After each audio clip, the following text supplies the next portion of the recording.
Γεια σου και καλώς ήρθες στο Busy Cook. Για σήμερα σου έχω μπάρες πρωτεΐνης με τα αγαπημένα μου υλικά, ρεβίθια και σοκολάτα. Είναι τόσο απίστευτα νόστιμη και εύκολη συνταγή που τη φτιάχνω πολύ συχνά για μένα και τα παιδιά, για όλες εκείνες τις απογευματινές λιγούρες. Σε ένα μίξερ προσθέτω βρασμένα ρεβίθια, αλεσμένη βρώμη σαν αλεύρι, σκόνη πρωτεΐνης με γεύση βανίλια και αν δεν έχεις, αντικαθιστάς με την ίδια ποσότητα αλεύρι βρώμης, σιρόπι σφενδάμου ή αγάβης, λίγο αλάτι, φυστικό βούτυρο ή αν υπάρχουν αλλεργίες ταχίνι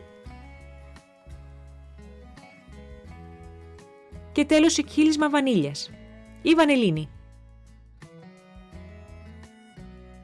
Ανακατεύεις όλα τα υλικά μαζί μέχρι να δεις ότι τα ρεβίθια έχουν διαλυθεί και όλα τα υλικά έχουν δέσει μαζί σαν ζύμη για μπισκότα, που μπορεί να την πλάσεις εύκολα.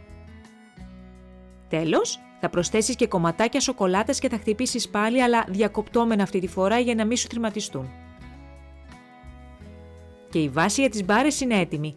Αν θέλεις, μπορείς να σχηματίσεις πρωτεϊνικές μπάλες, όπου μπορείς να τις κρατήσεις στο ψυγείο.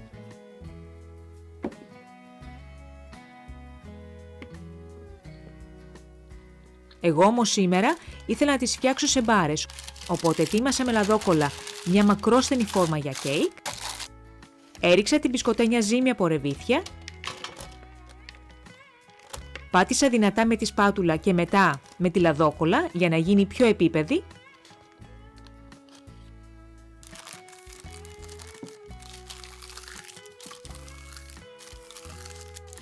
και άφησα στην άκρη μέχρι να φτιάξω τη σοκολατένια επίστρωση.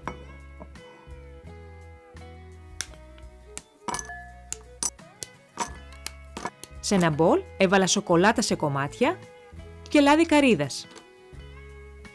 Ζέστανα τόσο ώστε να λιώσει η σοκολάτα και έριξα πάνω από το μείγμα με τα ρεβίθια.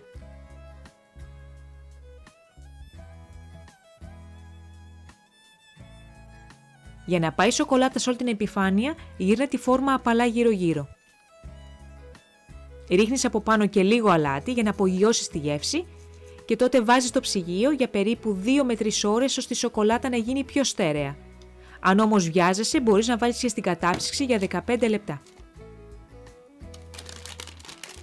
Και το απίστευτα νόστιμο και θρεπτικό αυτό γλυκό είναι έτοιμο και μπορείς να το κόψεις είτε σε τετράγωνες μπουκές ή σε μακρόστενες μπάρες. Ένα ακόμα επεισόδιο έφτασε στο τέλος του. Ελπίζω να σου άρεσε η σημερινή μας συνταγή. Περιμένω τα σχόλιά σου πιο κάτω. Και για να μπορέσω να συνεχίσω να μοιράζομαι τις συνταγές μου μαζί σου, χρειάζομαι τη στήριξή σου, που απλά θα μπορείς να μου δείξεις με το να μου δώσεις ένα like, να κάνεις εγγραφή στο κανάλι μου, πάτα και το κουδουνάκι ειδοποίησης και μοιράσου τη συνταγή με τους φίλους και τις φίλες σου. Μέχρι την επόμενη φορά, καλά μαγειρέματα!